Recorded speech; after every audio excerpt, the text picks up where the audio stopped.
The Bad Batch is finally here. I loved the title dissolving from Clone Wars into The Bad Batch. It's a really nice touch to remind us of the series we loved. The opening sequence with scenes from Revenge of the Sith was gorgeous, with the updated Grievous model being a highlight. Comparing this to the last season of Clone Wars, you could see the animation has improved, and I love it.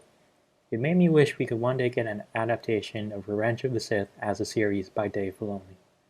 Now onto the pilot itself. I didn't actually expect us to see Kanan as Caleb Doom in this episode.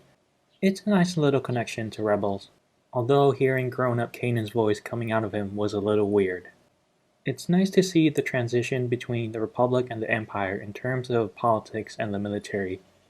I found it quite surprising that they hinted the idea of recruiting troops instead of using the clones, considering that Order 66, the action that allowed the creation of the Empire itself, was only possible because of the clones.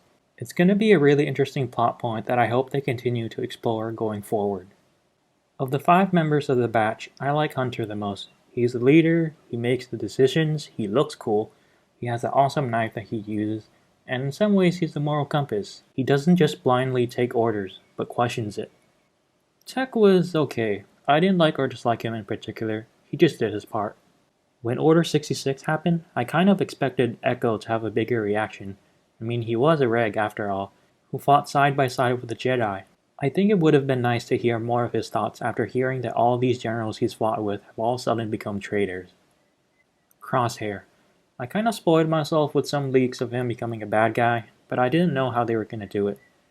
And I didn't remember what he was like before Order 66, so I went back and rewatched the Bad Batch arc from Clone Wars Season 7. There, although he's the quiet, cold, loner type, he still has some empathy. He even saved the alien tribe leader.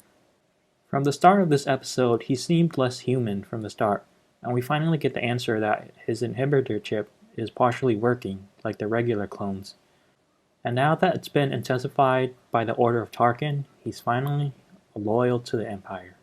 Wrecker was a bit annoying to me, simply because he's a stereotype I've seen so many times in film, TV, and animation. The big, hulking guy always wanting action, with less intelligence than the others. Though I hope as the series goes on it changes my mind though. When I heard Tarkin talking about the 5 enhanced clones, I was thinking, but that doesn't include Echo, so who's the 5th one? Well, now it's revealed that it's her, Omega, the little girl we see from the trailers.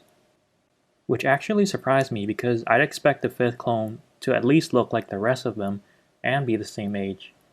Which now leads me to wonder whose DNA was also mixed into hers.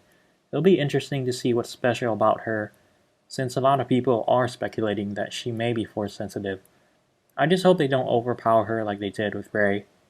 It was a bit weird for me seeing someone who's never shot a blaster before outgun Crosshair, who's been doing it for years. I found it interesting that the Kaminoans didn't report to the Empire that the Bad Batch had escaped, so it'll be interesting to see how this friction between Kamino and the Empire progresses, and whether it'll lead down to a battle between clones and stormtroopers like what we had in the classic game Battlefront 2. One thing that I am concerned about is how they're going to differentiate this and keep it from repeating the same tropes that we've seen so many times, especially in Star Wars. A small rag team on the run fighting against a greater evil. We've seen it in the original trilogy, Rogue One, Solo, Rebels, and even the sequel trilogy. So overall, The Bad Batch, it was a solid start. I'm definitely hooked in and I'm going to continue watching, which is the main purpose of all pilots. I am a bit bummed that the other episodes are going to be shorter, but I'm hoping they'll compensate that with good character development and good storytelling. 7 out of 10. So what did you think? What did you like or dislike about the episode? Let me know in the comments below. See you next time.